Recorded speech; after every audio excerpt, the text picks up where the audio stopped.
Local programming on KRWG Public Media made possible in part by viewers like you. Thank you.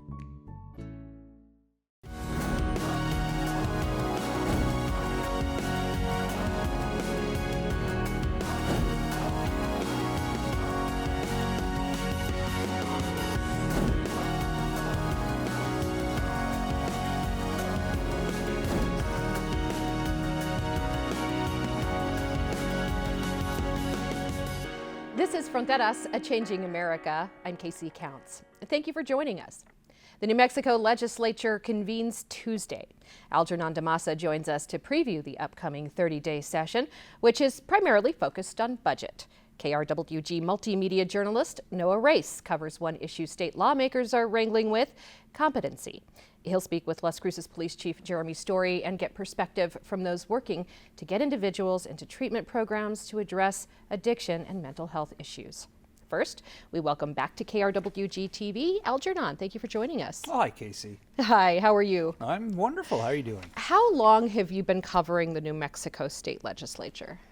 Well, that's kind of off and on. My reporting has primarily been down here in the Las Cruces area and on and off in Deming, but I've been sent up there to cover issues specific to our part of the state. So I've been there during 60-day sessions. I've been there during 30-day sessions, which are really breakneck. Yeah, so that's the one that's coming up.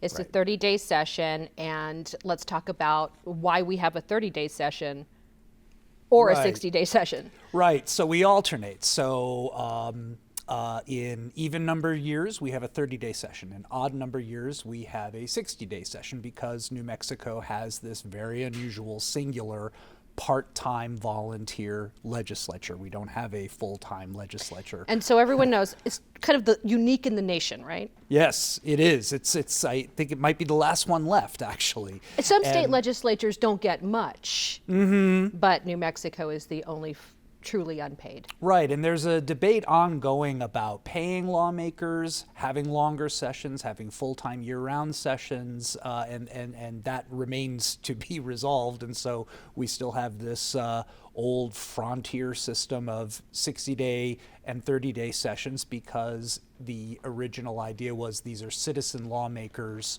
who leave the fields, figuratively and literally, and go up to Santa Fe to pass law and then come home. And so 30-day sessions are supposed to be focused primarily on budget and financial matters, but can also include other things subject to the governor's call, which is her legislative agenda. And lawmakers can make requests. There's discussion back and forth about that. And so we'll get to some of those priorities in just a moment, but let's first talk about the budget in terms of what we can expect, expanding, contracting. It looks like that's where we're headed. Yes, I mean, we're not in a bust cycle, but New Mexico is heavily dependent on the oil and gas industry for the revenue it uses to pay for its budget and pay for all these programs.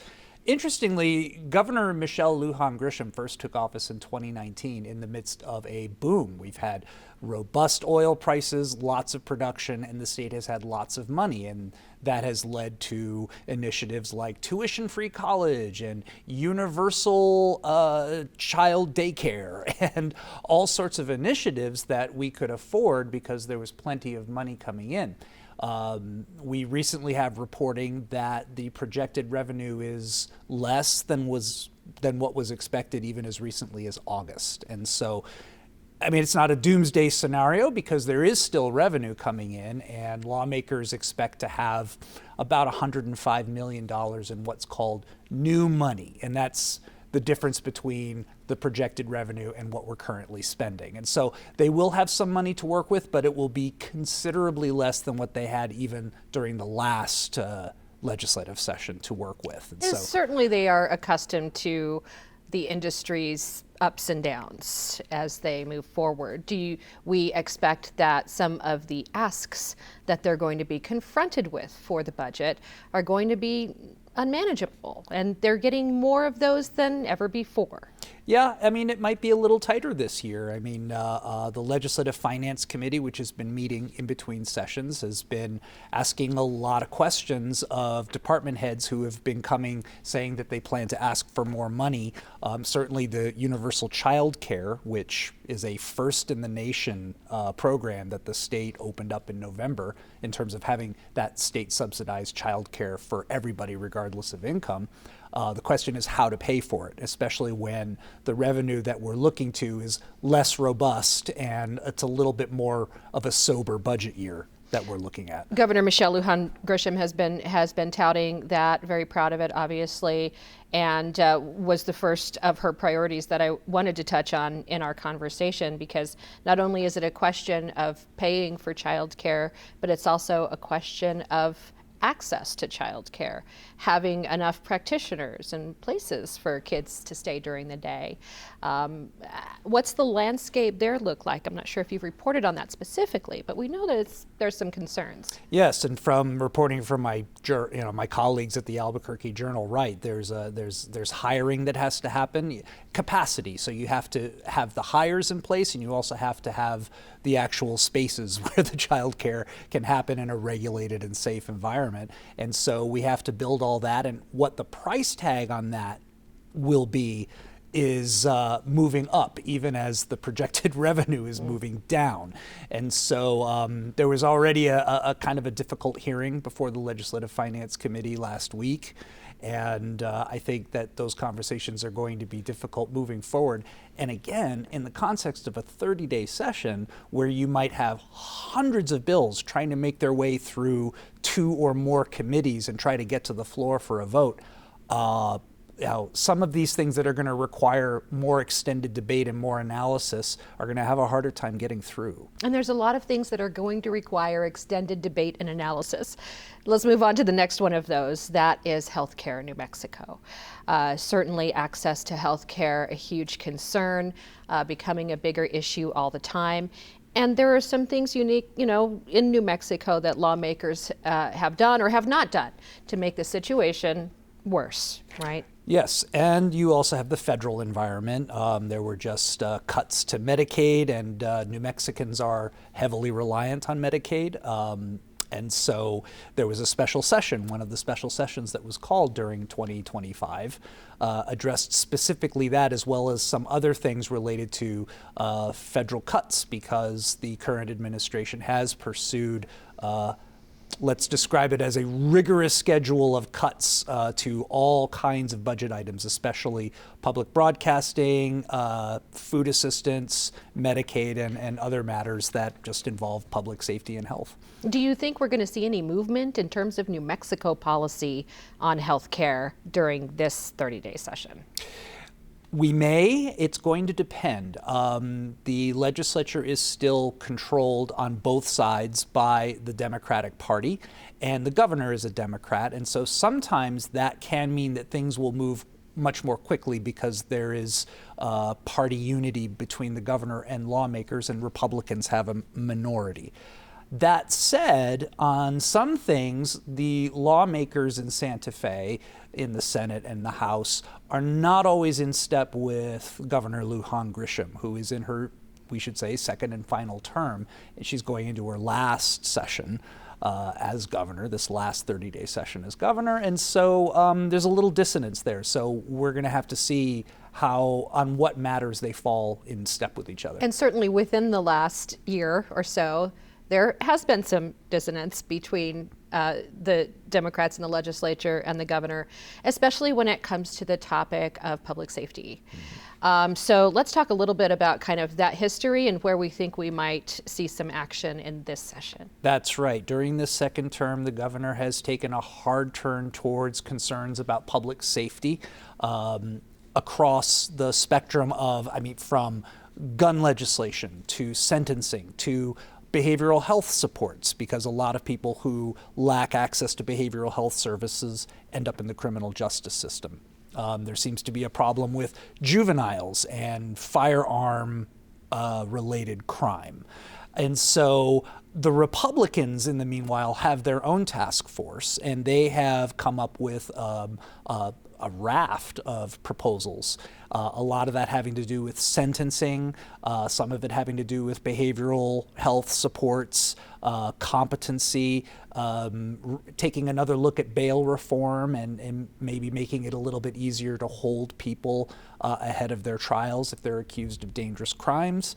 And the governor is not even always in step with the legislative Democrats on terms of what approach is best to take. Right.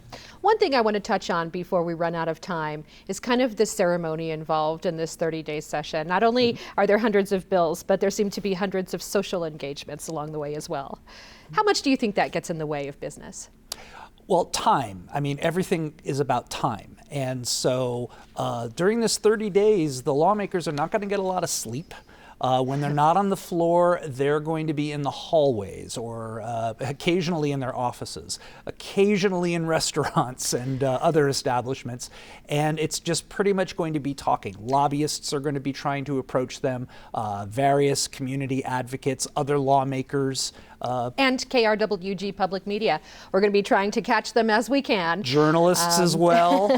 It gets very crowded up there. All right. Algernon Damasa, Southern New Mexico correspondent for the Albuquerque Journal. Thank you so much for joining us and for your perspective. KRWG multimedia journalist Noah Raess talked about the competency issue with Las Cruces Police Chief Jeremy Story, and some working to address the issue with a diversion program offering treatment.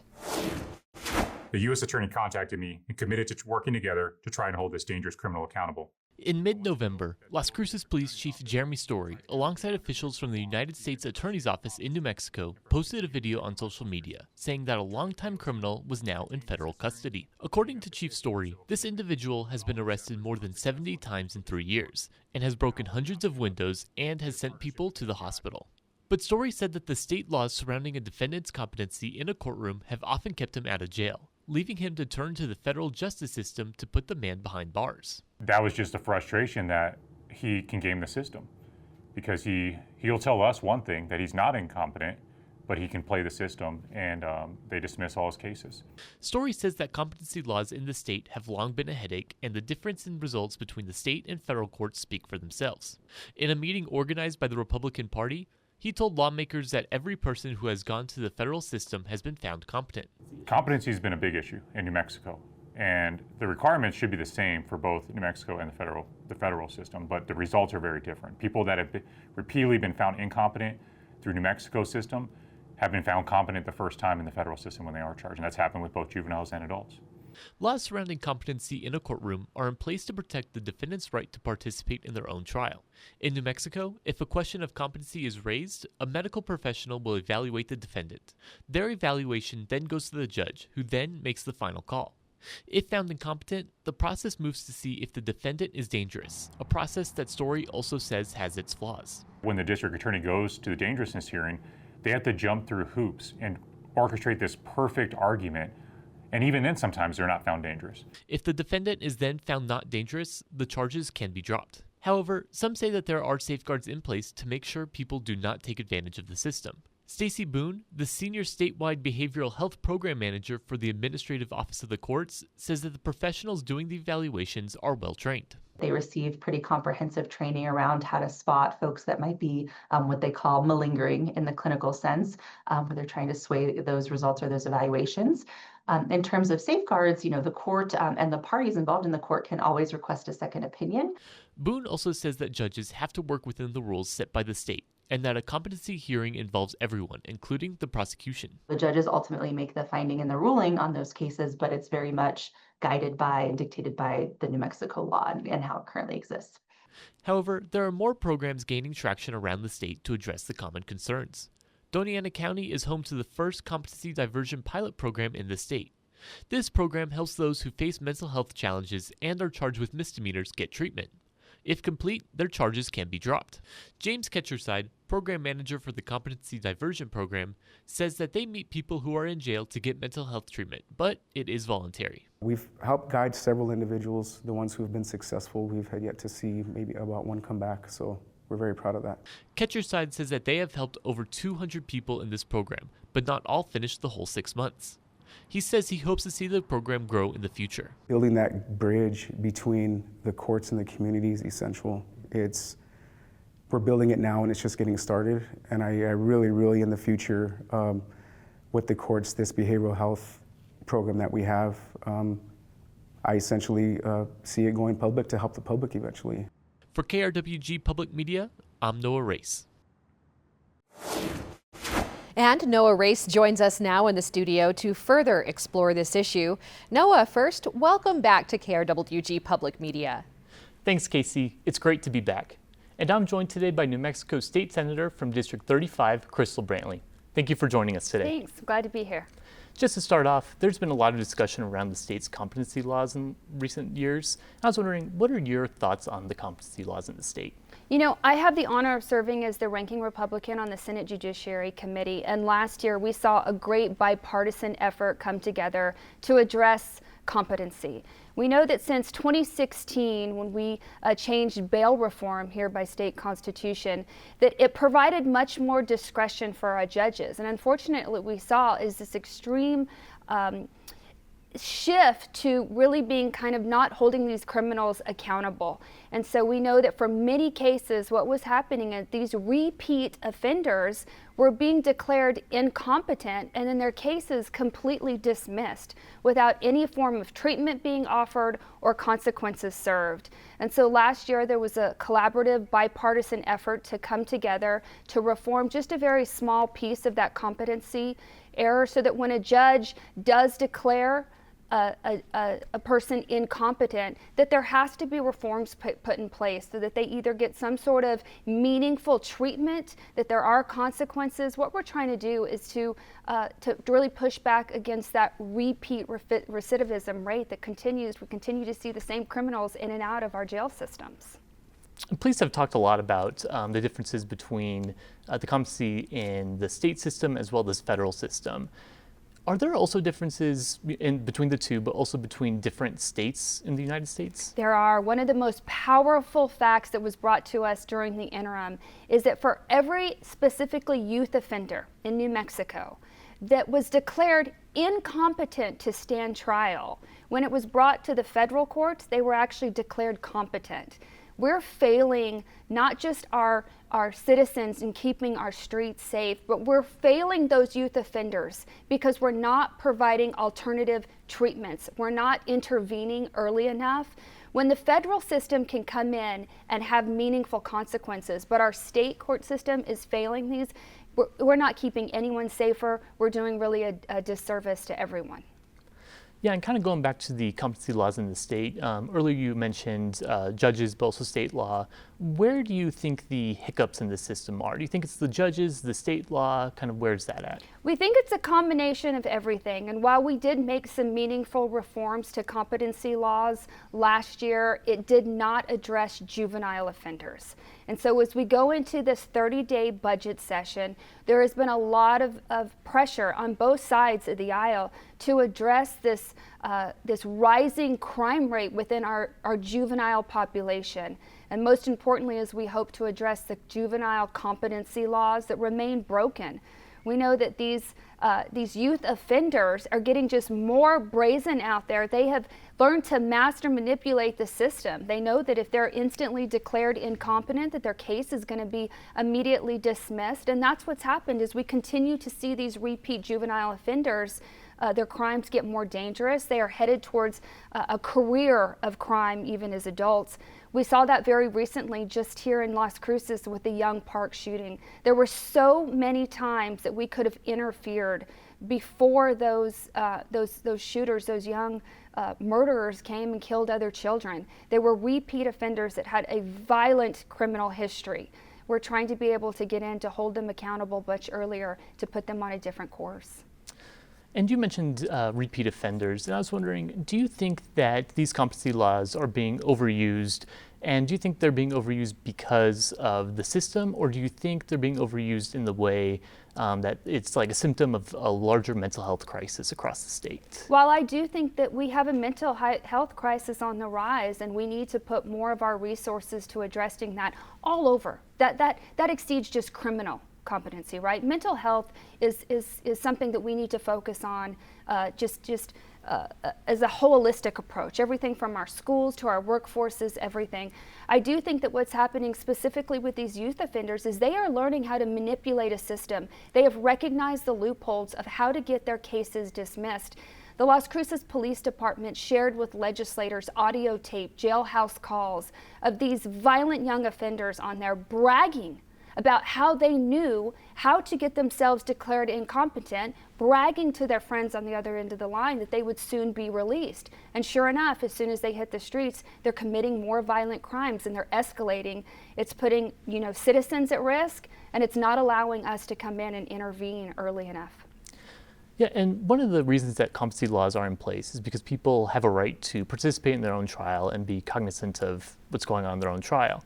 I was wondering, how would you, let's just say how would you strike a balance between that and then also addressing some of the concerns that you brought up?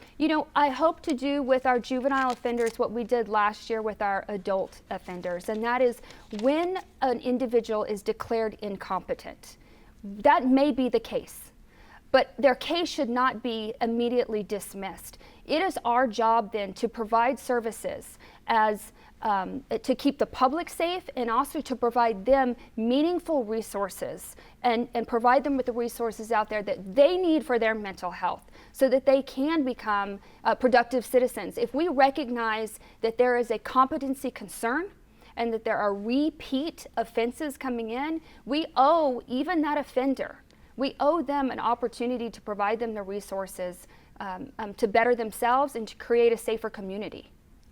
And we've talked a lot about the issues surrounding competency, and I was wondering, what is your kind of perfect competency system? What does that look like? Is there a system in the United States that you know of that you can point to, or what does a good competency system look like?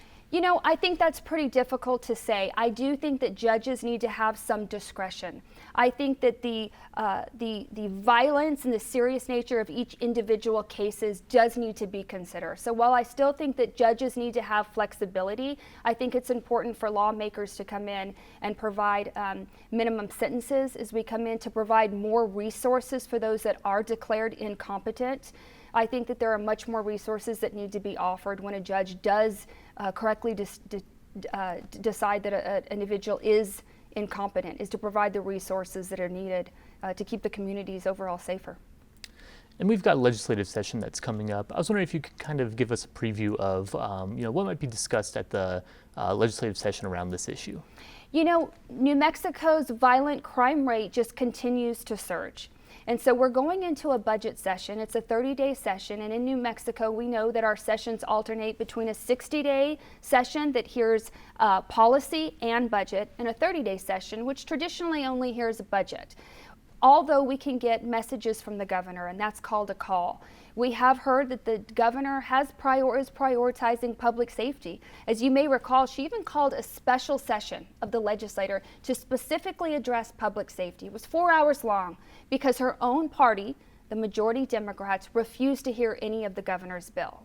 I've been pretty hard on this governor on a number of issues. We don't agree on CYFD issues. There are some issues surrounding education that we cannot find common ground on. But I will say this in her defense. When it comes to public safety, we cannot put the blame on the executive, because it is the legislative body that is not even getting these crime bills to her desk to consider. I do expect that she's going to give some calls to some public safety bills. I do hope that my colleagues on the other side of the aisle are willing to team up with Republicans and get those bills at the governor's request onto her desk. We owe it to New Mexicans to make New Mexico safe again. We're seeing a crime crisis. Our law enforcement agencies have spent all interim asking and begging the legislative body to take action. The time to take action is this 30-day session. And speaking of legislation, you have co-sponsored some bills in the past that kind of take aim at competency. Can you tell me about those bills? What do they do, and where do they end up? You know, I'm new to Senate Judiciary just last year. I was honored to be appointed as the ranking member. I came over from Senate Finance. I'm not a lawyer, and in fact, there are no lawyers in the Republican caucus, but I have really enjoyed my time on Senate Finance. I worked very well with Chairman Joseph Cervantes, and while we may disagree on some areas, when it came to competency, I was happy to team up with him, also the chair of the House Judiciary Committee, on that very specific bill. I think it's important that we put party politics aside, and when we can find real meaningful bills that may actually offer solutions to keep New Mexico streets safer, we came together on that. I'm hoping we can do the same thing when it comes to juvenile competency laws, because as you know, it did not address the juvenile criminal population. And so this legislative session, I'm hoping to work with my colleagues on addressing juvenile competency. There's a number of juvenile bills that we need to. I think that changing the definition of serious youth offender to expand the number of crimes that would constitute that. I would like to see the age lowered from 15 down to 14. I am optimistic that we can work across the aisle into trying to make some laws that would keep New Mexico streets safer, that would allow us to intervene and really course correct, change the direction of these violent offenders' lives. In last session, there was also an addition where they increased the assisted outpatient treatment for people who are found incompetent in court. I was wondering, are those resources available in New Mexico, and at what level, and what kind of needs to be done to expand those? That is an excellent question. It's actually one of my greatest criticism in my time as a lawmaker. What I've seen is that we allocate resources, usually funding, towards, in this case, mental health. But in New Mexico, it seems like that we work in silos. And so although the legislative body may make these appropriations, we often walk away and don't recognize that we have an access problem. Our constituents on the ground don't know about the resources, and they're having difficulties accessing those resources, specifically when it comes to mental health dollars. There's nothing I hate more than to come together, appropriate those dollars, and then see that they're not moving, that they're not being spent. That's a great, not just in mental health, but that's a great problem that we're having. Everything from our capital outlay investments to what we're allocating to education, all over the board, is we have an access issue in New Mexico. And just one final question. In my reporting, I've come across the Competency Diversion Pilot Program here in Doña Ana County. I was wondering, what do you hope to see the future of programs like that across the state? I hope to see it expanded. I think that we need to recognize that we're going to have to really invest a lot more resources in having these outpatient and inpatient programs. We're going to have to put far more investments into having the mental health care professionals out there. There's so many investments that we can have, but we do want to see programs like that expanded throughout the state. Awesome. State Senator Crystal Brantley, thank you so much for joining us today. Happy to be here. Thank you. And thank you for watching Fronteras, A Changing America, here on KRWG Public Media. You can watch episodes of this program and all our local programming at krwg.org, where you can sign up for our weekly newsletter, the Friday News Wrap, become a member, and support programming like this, and catch up on news from around the region and around the world anytime.